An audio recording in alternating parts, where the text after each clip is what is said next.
अस्सलाम वालेकुम।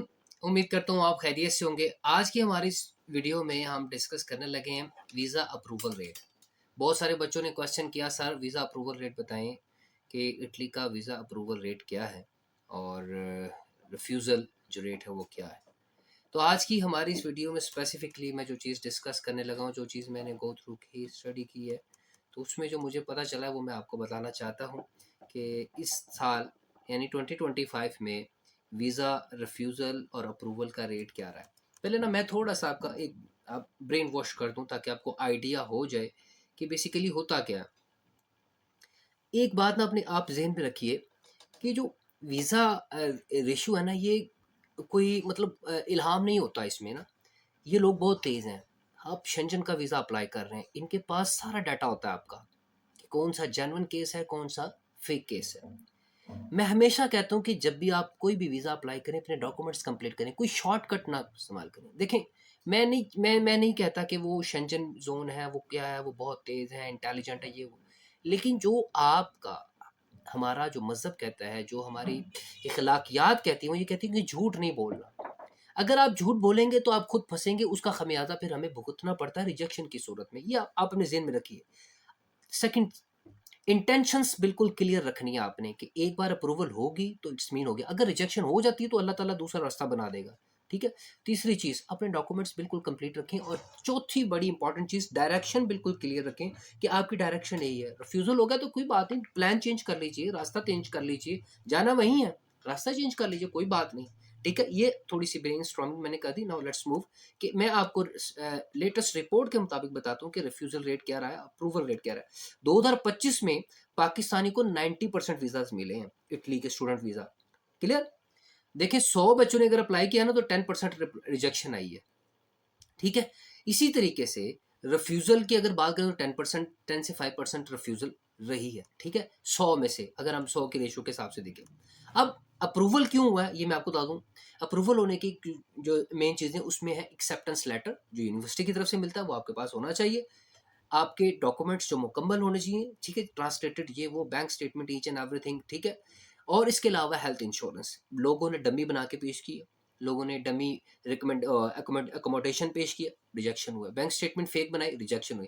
और इस साल 5 to 10% में जो सबसे ज़्यादा रिजेक्शंस देखी गई, उन रिजेक्शंस में आप यकीन कीजिए जो top of the list reason थी वो बैंक स्टेटमेंट थी। और इसके ऊपर मैंने काफ़ी वीडियो बनाई भी आपको, इसीलिए मैं बहुत ज़्यादा जोर देता हूँ कि बैंक स्टेटमेंट आप अच्छी बनाएं अपनी। आगे चलते हैं। 2025 में कितने स्टूडेंट्स थे जिनके जो है ना वो वीज़ास अप्रूव हुए? 90%। कितने? 90%। तो वीज़ा रेशो इस वक्त जो चल रही है वो 90% चल रही है। वो भी उस केस में जब आपके सारे डॉक्यूमेंट्स क्लियर, अगर सारी चीज़ें क्लियर हैं, फेक नहीं है, कोई मतलब इधर उधर की बात नहीं की, डायरेक्ट बात की है, इशू कोई नहीं है। ठीक है। 90% वीज़ा रेशो है। अब रीजंस रिजेक्शन की, क्यों रिजेक्शन हुई है, 10% लोगों का क्यों रिजेक्ट हुआ है? पहले reason, incomplete document. Second reason, bank statement मुकम्मल ना होना, उसमें फ्रॉड, उसमें उसमें फेक डॉक्यूमेंट अटैच करना, फेक ट्रांजैक्शंस करना। 3 महीने की बैंक स्टेटमेंट, 4 महीने की बैंक स्टेटमेंट, 5 महीने की बैंक स्टेटमेंट। ठीक है। लड़कों ने, स्टूडेंट्स ने 40-40 लाख की भी बैंक स्टेटमेंट दिखाई, 50-50 लाख की भी दिखाई, फिर भी रिजेक्शन हुई। कहीं ना कहीं कुछ ना कुछ क्लू उन्हें मिला है जो ये समझते हैं कि ये फेक है, रिजेक्ट। ठीक है। फिर उसके बाद इंटरव्यू में सही आंसर्स ना देना, कॉन्फिडेंटली आंसर ना देना। फिर एक और बड़ी अमूमी तरीन जो बात देखी गई है, प्रोग्राम आपने केमिस्ट्री किया हुआ है, बैचलर पाकिस्तान में, मास्टर्स बैचलर में किया हुआ है, सॉरी मास्टर्स किया हुआ है, केमिस्ट्री में किया हुआ है, आप अप्लाई बायो किसी और सब्जेक्ट में कर रहे हैं, कंप्यूटर में, वो रेलिवेंट ना होना वो भी रिजेक्शन के रीजन बन जाता है।